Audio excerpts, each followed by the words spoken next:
जनहित में अब बात जमीयत उलेमाए हिंद के अध्यक्ष महमूद मदनी की, जो जिहाद की वकालत करके नए फसाद को हवा दे रहे हैं। इंतहा तो यह है कि मदनी ने अब स्कूल के सिलेबस में भी जिहाद को शामिल करने की मांग कर दी है। और तो और कांग्रेस और समाजवादी पार्टी के सांसदों ने इस जिहादी मांग का समर्थन भी कर दिया है।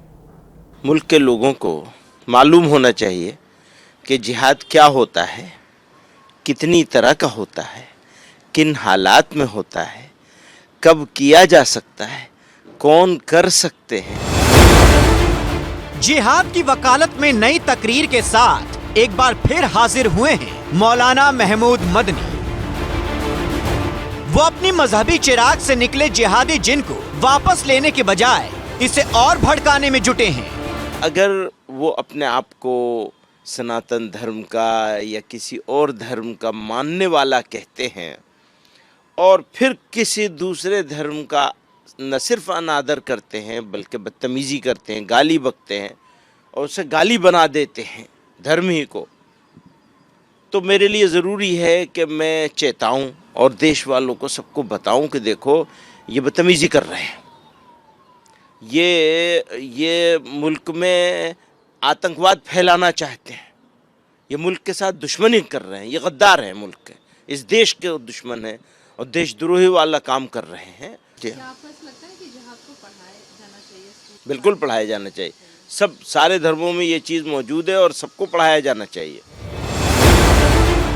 मदनी के जिहाद वाले बयान की गूंज सियासी गलियारों में भी सुनाई दे रही है। केंद्रीय मंत्री गिरिराज सिंह ने उनके खिलाफ कानूनी कार्रवाई की मांग की है, तो कांग्रेस सांसद इमरान मसूद जिहाद के पैरोकार मदनी की हिमायत में उतर आए हैं। मौलाना मदनी को किसी इस्लामिक कंट्री में जाके एक अच्छे स्पीकर के रूप में उनको भेज दिया जाए। भारत में ऐसे लोगों की जरूरत नहीं है।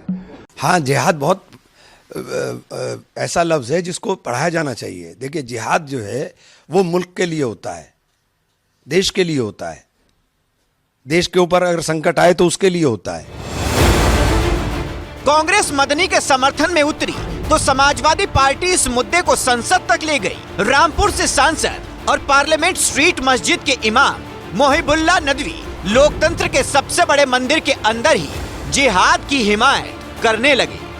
मुसलमानों की जिंदगी हमारे प्यारे वतन में ही तंग कर दी गई है, जिसकी वजह से माननीय स्पीकर साहिबा, वो लोग जिनके पुरखों ने आजादी की लड़ाई लड़ी थी, मौलाना अरशद मदनी, वो कह रहे हैं कि जुल्म और नाइंसाफी के खिलाफ लड़ना शायद हमें दोबारा लड़ना पड़ेगा और जिहाद करना पड़ेगा।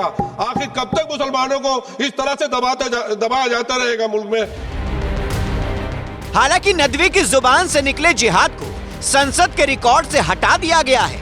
गजब है, खुद को मुसलमानों का रहनुमा बताने वाले चेहरे अपनी सहूलियत के हिसाब से जिहाद के मायने समझा रही हैं, जिहादी तकरीर को जायज ठहरा रही हैं। लेकिन अफसोस है कि यही चेहरे जिहाद के नाम पर मुस्लिम नौजवानों को आतंकवाद की आग में झोंकने के सवाल पर खामोशी इख्तियार कर लेते हैं।